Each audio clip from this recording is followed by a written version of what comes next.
দেখতে দেখতে শীতের মৌসুম কিন্তু চলেই এলো, আর এখন অনেকের বাড়িতেই কিন্তু পিঠা খাওয়ার ধুম পড়বে। কত ধরনের পিঠা! আজকে আমিও কিন্তু আপনাদের সাথে শেয়ার করব সুন্দরী পাকন পিঠা। এই পাকন পিঠাটা দেখতে যেরকম লোভনীয়, বানানোর কিন্তু একদমই ঝামেলা কম।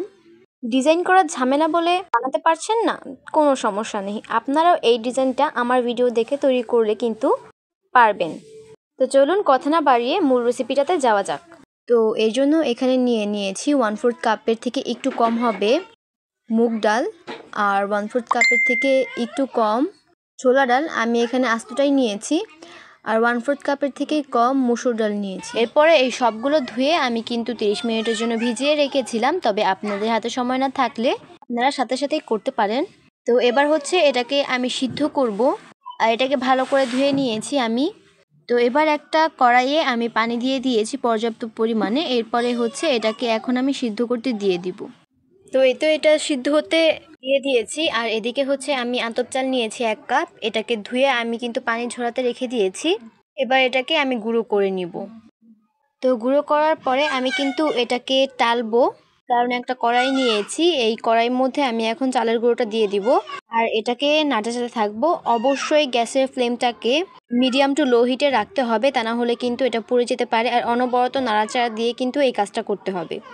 তো এই তো দেখতে পাচ্ছেন এটা কিন্তু অনেকটা ঝরঝরা হয়ে গিয়েছে। এই পর্যায়ে এসে এটাকে আমি নামিয়ে নিচ্ছি। আর এদিকে ডালটাকেও কিন্তু আমি বসিয়ে দিয়েছি গ্যাসে। তো এখানে স্বাদ অনুযায়ী লবণ দিয়ে দিচ্ছি, আর দিয়ে দিচ্ছি চিনি। তো এই তো ডালটা কিন্তু এখন গরমই আছে। আর এখন আমি এখানে দিয়ে দিব চালের গুঁড়ো। আর ডালটা কিন্তু প্রপারলি সিদ্ধ হয়ে গিয়েছে। তো চালের গুঁড়োটা আমি একটু একটু করে দিব আর নাড়তে থাকবো। তো যখনই দেখবো এরকম একটা টেক্সচার চলে এসেছে, ঠিক তখনই কিন্তু আমি গ্যাসটাকে অফ করে এরপরে ঢাকনা দিয়ে ঢেকে রাখবো 10 মিনিটের জন্য। তো এই তো এটাকে আমি নামিয়ে নিয়েছি বড় বোলের মধ্যে। এবার এই গরম থাকা অবস্থায় আমি এখানে একটা ডিম ভেঙে এরপরে দিয়ে দিচ্ছি। ডিমটাকে দেওয়ার সাথে সাথে এটাকে মিশিয়ে নিব ভালো করে। মেশাতে মেশাতে একটা ডোয়ে পরিণত করতে হবে এটাকে।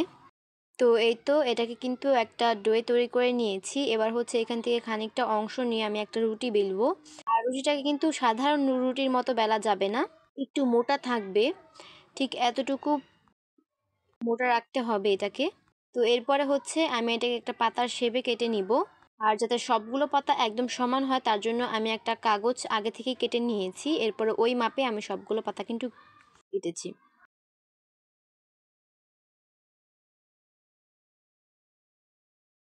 তো এই তো পাতা কাটা শেষ। এবার হচ্ছে পাতার উপরে আমি তেল লাগিয়ে নিচ্ছি। আর এই ডিজাইনটা তৈরি করতে কিন্তু আমাদের একটা জিনিসের প্রয়োজন হবে, আর সেটা হচ্ছে খেজুরের কাঁটা।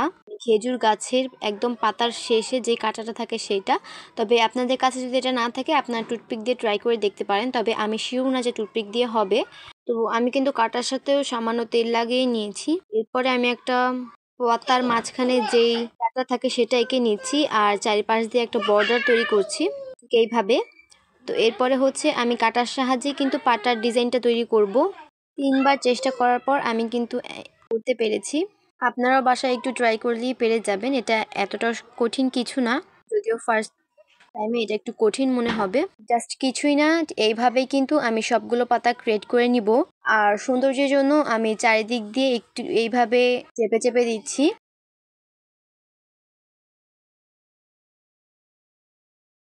তো এই তো আমার একটা কিন্তু তৈরি হয়ে গেল। আমি আপনাদেরকে আরেকটা তৈরি করে দেখাচ্ছি।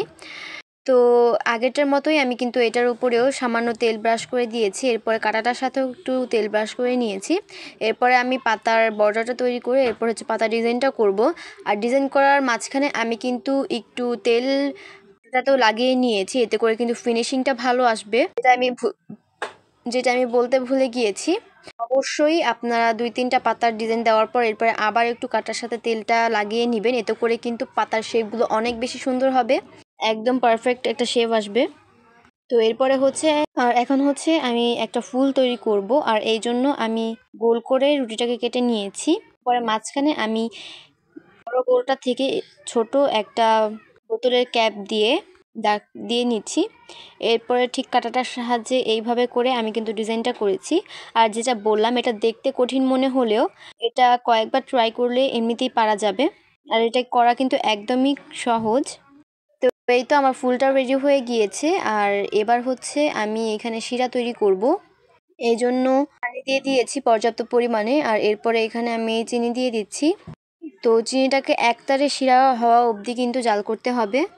তো এই তো এরকম লালচে হয়ে আসলে আর একতারা শিরা তৈরি হলেও কিন্তু আমি গ্যাসটাকে অফ করে দিব। বেশি লাল করা যাবে না, এতে করে কিন্তু পরবর্তীতে এটা ক্যারামেল হয়ে জমে যেতে পারে। তো এটাকে একপাশে রেখে দিচ্ছি ঢেকে, যাতে এটা ঠান্ডা না হয়ে যায়। তো এবার হচ্ছে আমি পিঠাগুলোকে ভাজবো। আর এই তো দেখতে পাচ্ছেন আমার সবগুলো পিঠা কিন্তু বানানো শেষ। আর কত বেশি সুন্দর লাগছে দেখতে, আমি নিজেই প্রশংসা করছি। যাই হোক, তো এবার কড়াইতে আমি পর্যাপ্ত পরিমাণে তেল দিয়ে দিয়েছি। এরপরে একটা একটা করে পিঠা দিয়ে আমি হচ্ছে একদম লালচে করে ভেজে নিব।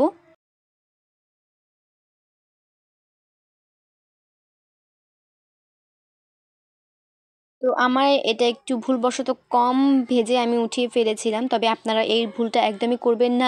একদম গাঢ় বাদামি হওয়া পর্যন্ত এটাকে কিন্তু ভাজতে হবে, আর এরপর এটাকে নামিয়ে ফেলতে হবে। আর নামিয়ে সরাসরি আমি কিন্তু চিনি শিরাটাই দিইনি, আগে হচ্ছে বাটিটাতে উঠিয়ে নিয়েছি। এরপরে হচ্ছে চিনি শিরাটার মধ্যে দিয়ে আমি শিরাটা ভালোভাবে দিয়ে দিচ্ছি। তো দেওয়ার পরে কিন্তু 2-3 মিনিটের মতো এটাকে এখানে রেখে এরপর সাথে সাথেই উঠিয়ে নিতে হবে, বেশিক্ষণ রাখা যাবে না। জাস্ট 1 থেকে 2 মিনিটের মতো রেখে এরপরে উঠিয়ে ফেলতে হবে। তো এই তো আমার সবগুলো পিঠা কিন্তু রেডি।